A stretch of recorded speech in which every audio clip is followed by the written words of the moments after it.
You reassure people that what you all are doing is not going to affect their benefits.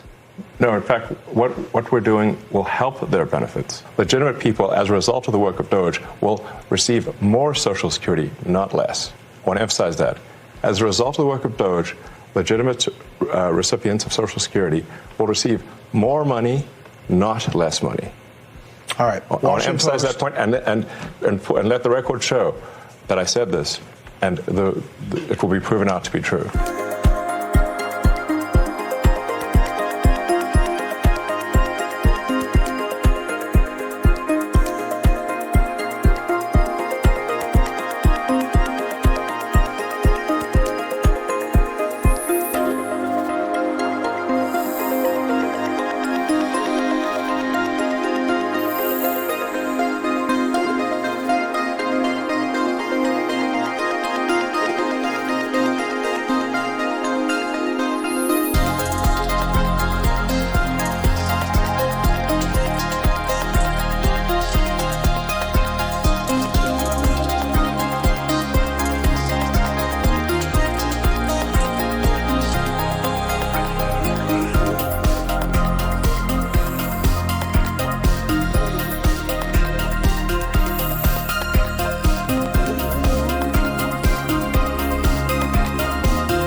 I'll say the two improvements that we're trying to make to Social Security are helping people that legitimately get benefits, protecting them from fraud that they experience every day on a routine basis, and also make the experience better. And I'll give you one example is at Social Security, one of the first things we learned is that they get phone calls every day of people trying to change direct deposit information.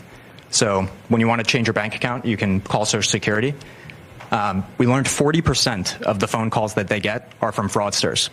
40%? That's right. Almost half.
Let's talk about USIP. The Trump administration is gutting the institution of peace. So last week, bureaucrats held a tense standoff with a Doge team that required police intervention.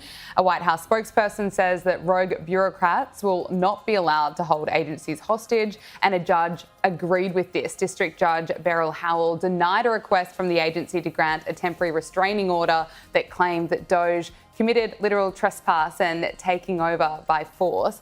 Now questions are being raised over what USIP could be trying to hide. USIP has around 300 employees, has a budget of $55 million a year.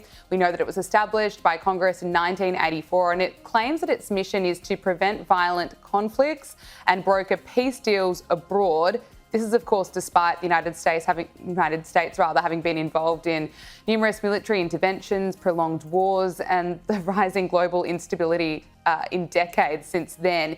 It's hard to actually see what USIP has been able to achieve.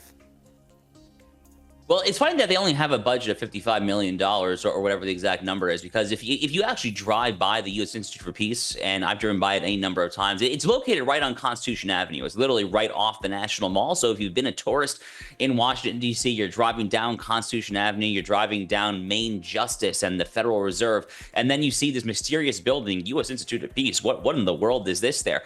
And it turns out that this, like so many other alphabet soup agencies or alphabet soup NGOs that are funded by the taxpayer in Washington, D.C., it's just a bunch of deep state career leftist bureaucrats. That's basically all that's going on here, it turns out, at the U.S. Institute of Peace there.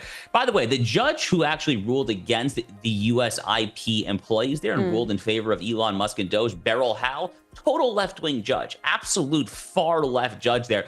I suppose a broken clock, after all, is still correct twice a day there, but it says just how, it speaks volumes about how just meritless, frankly, the USIP's lawsuit was against Elon Musk and Doge here for trying to gut out a lot of the fat in this taxpayer-subsidized adjunct of the federal government. It's not really an agency. It's not really independent. It's kind of just an appurtenance, you might say, of the federal government. But the federal government, it turns out, has a lot of appurtenances, to use the same word there. That's kind of what Donald Trump was elected to do, by the way. He was elected to drain the swamp. I mean, what did the people out there think that drain the swamp meant? I mean, did y'all think that it was just a bunch of mean tweets? I mean, it's time to actually drain the swamp in action. That's literally the whole point of the Department of Government Efficiency. It's the whole point of what Elon Musk is doing there. Apparently, he's staying awake till 1 a.m. every night. He's sleeping in his office there. The world's wealthiest man is committed to this. He is committed to gutting out waste, fraud, and abuse in the federal government. The American people are on his side. American people, roughly 65 to 70% approval ratings, say that they like what Doge and Elon Musk are doing there. It is slush funds. It is taxpayer-subsidized career leftist bureaucrat slush funds like the USIP that are on the wrong side of the American voter. And yet again, Gabriella, we see that the left is forced to defend a fairly indefensible position, a position, mind you, that, as I just said, even a very left-wing judge like Beryl Howe actually ruled against.